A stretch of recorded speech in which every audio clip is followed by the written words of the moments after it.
Good morning and welcome to the all-new Corporate Culture Clash track. You might remember the last few years when we ran the Future Work track here. We saw that a lot of it was about how employers can attract young, motivated people. It's becoming more and more difficult to attract young people to work for our company and especially to keep them working here. The way companies are run today is often very different from what young people want. So what can we do? Today we are going to talk about one of the most important parts of a company's success, but one that is often not thought about enough, the company's culture. Culture is found everywhere in our organizations as it shapes how we communicate, how we work together, and how we create new ideas. The old Future Work track was rarely about how to keep young, motivated people in the company, but we believe that in the new world of work, it will still be possible to attract enough skilled workers in tourism to your company in the future, but this change will have to come from the employer, not the employee. You have to change your company's culture to make it attractive to young workers. This is what we will talk about today on the Corporate Culture Clash track. We will discuss cultural differences between generations, industries around the world, and even within companies. We will also discuss the clash between traditional companies and the fast-changing world of startups. I'm very happy that we have so many expert speakers on the topic here today, and that we have two moderators, Sabine and Dana, who know a lot about this subject. Sabine has been reporting on this industry for over 20 years as a journalist and coach for companies looking to change. Dana is a leadership lecturer who works daily with Gen Z. As professional doctorate candidate, she researches Gen Z resilience and intergenerational collaboration. I will now hand over to both of you for today. Good luck. Thank you.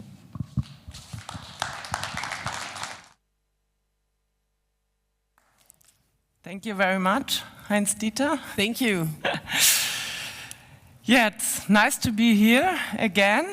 Yeah, welcome and good morning, everyone.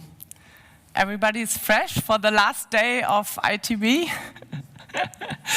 So we are really happy to be here the whole day with a subject, with this important, most important subject at the moment, really to find young talents, young people, to retain them, how Heinz-Dieter said. We have a lot of experts today during the whole day. So we have Michael Schumacher, for example, from TikTok. He will tell you how you can do videos, what young people wishes, and how you can do employer branding. But we have also Jens Gössing from Google, for example. And we have from the hospitality side, we have some panels. You are also moderating a panel? Yes, exactly. We're going to see Jan Grossman from B&B Hotels. Zeef Rosenberg will have a keynote about what drives young people later this afternoon. Yes, the big question is how young people ticks. Yeah, so exactly. You are doing your studies? Yes, exactly. I'm actually researching resilience of Generation Z, of Gen Z. But I'm actually curious. I think we prepared a Slido, right? Yes. So if we could get that on. I've never worked with this, but I see many young people, so I'm sure you will figure out how this works. Because we would like to ask you the question, what is the biggest clash that you experience with regards to generations at your work? Then we got First question, is there a clash? Yeah, is there a clash? Yes or no? Yes. Or is this something that we just make up?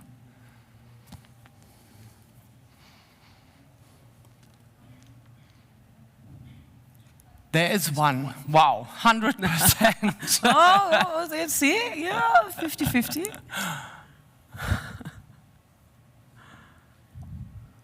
It's interesting how it moves. Okay, even the big majority, there's a clash, so that's important that we are speaking about this today. Okay, and here we see also the what kind of clash we are exactly. That's also what I was looking for. We see like different ideas, the workload, being open for new ideas on platform, and work-life balance. Yes. What I often hear in my line of work is that people come to me and ask me, yeah, but Dana, Gen Z is actually, I really believe that they are the least resilient generation of them all. And it's really a narrative that we see, especially also in the media. But there's no data that can actually confirm that. And what I actually think is that there's a fundamental misunderstanding of what resilient actually is. And especially in our industry, hospitality and tourism, we really believe that resilient is when we're pushing through really until the end, yeah? And no matter what, really working really hard, long hours. But that's not what resilience is. Because resilience is the ability to deal with change and challenges at work. And in order to be able to do that, what is it that you need? You need to be able to manage your energy properly, right? You need to be able to set your boundaries. And there are other behaviors, especially of the younger generation that we see at the workplace, which are actually correlated to resilient behaviors, like asking for constructive feedback, or high need for psychological safe workplaces. You know, there's a correlation between psychological safety and resilience at the workplace. But Sabine, I'm actually curious to hear from you, with your experience also in leadership and change. What do you think about the needs of Gen Z in comparison also to other generations? I don't really understand this culture clash because I see it, everybody from my generation, or not everybody, but a lot of people I hear complaining about the young generation.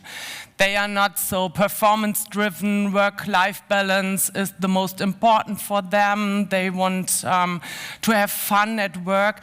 But for me, really, I think it's time to change, and it's very important that everybody has fun at work. So I'm not Gen Z, but I also want to have a purpose when I work. I want to have fun, even because of all the changes you have at the moment as a leader. You have to be resilient, and you have to be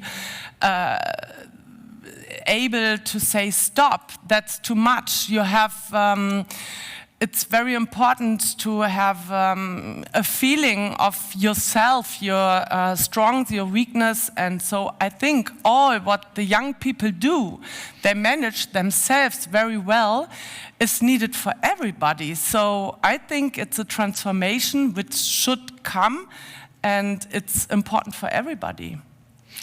Yes, I had last week a really nice conversation with the general manager of the Hilton in Amsterdam, and he actually said that we can really learn from Generation Z.